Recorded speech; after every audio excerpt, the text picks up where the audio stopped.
students and community. BYOT stands for Bring Your Own Technology. Students will be able to use any personal device that can access the Loudoun County Public Schools wireless network. Students, your teachers feel that you are ready for this privilege. You are responsible digital citizens. Students will be able to bring their own devices that you are comfortable with parent permission, so there's no specific device that is recommended for you to purchase. However, devices are not required as a result of BYOT. BYOT simply means that students will be able to provide their own tools to experience some innovative and exciting instruction. Here's some other important information.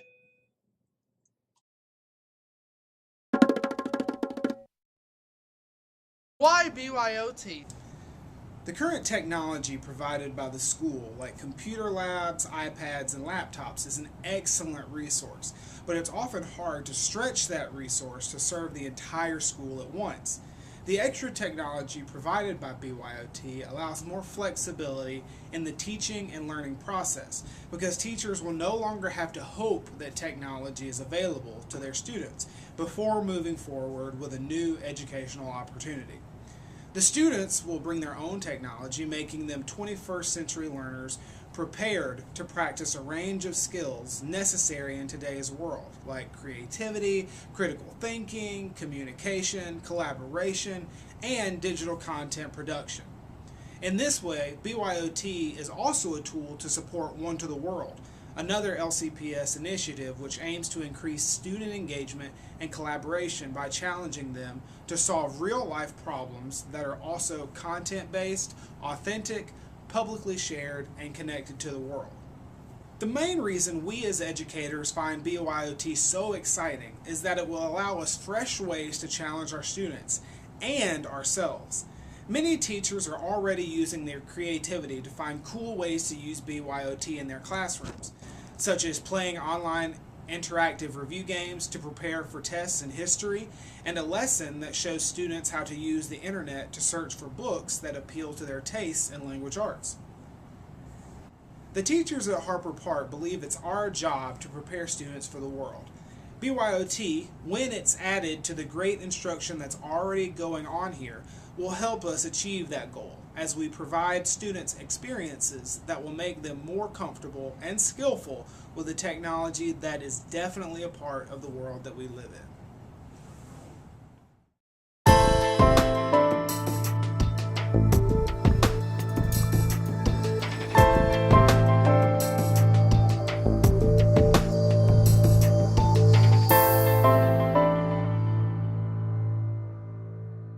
What kind of devices can be used for BYOT? Any device that will connect to the wireless network can be used. These may include tablets, Chromebooks, e-readers, laptops, and smartphones.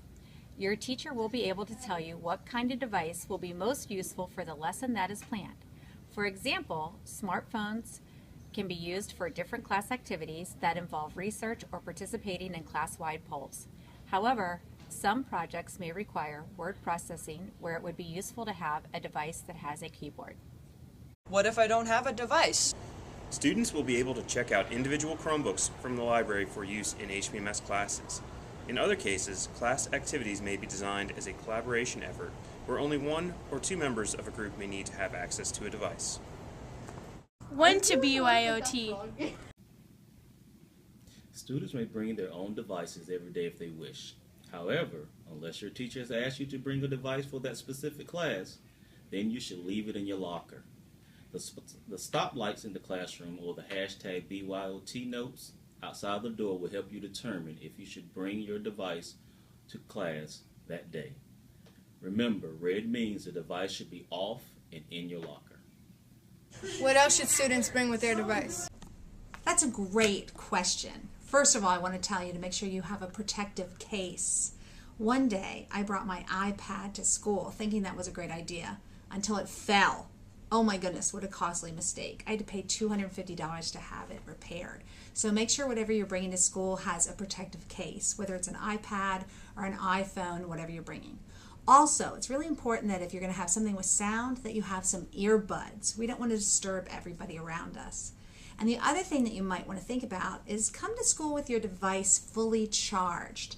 If you think there's going to be a problem during the school day, you might bring your charging cables.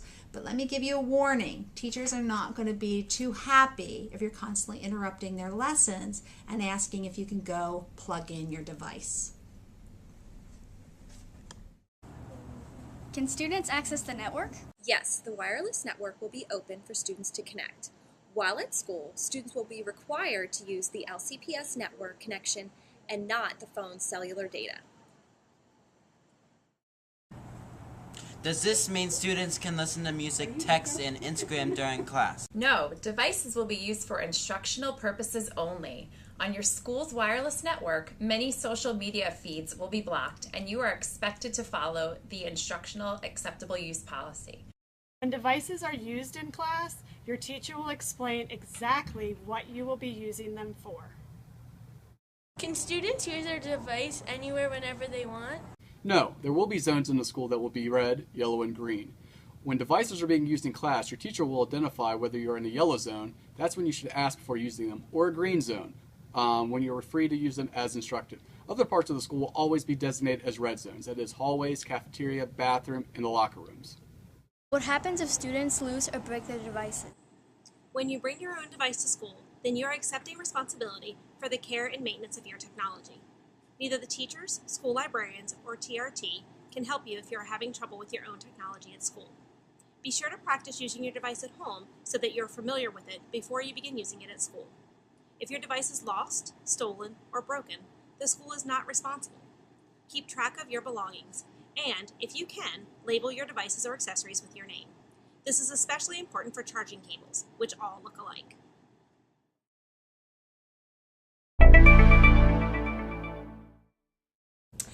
BYOT is focused and designed with you in mind, and you need to demonstrate that you can use your technology responsibly and appropriately. Using technology responsibly for work may begin at Harper Park, but these expectations will carry over with you to Heritage High School and to college and beyond as you learn and grow up in the 21st century.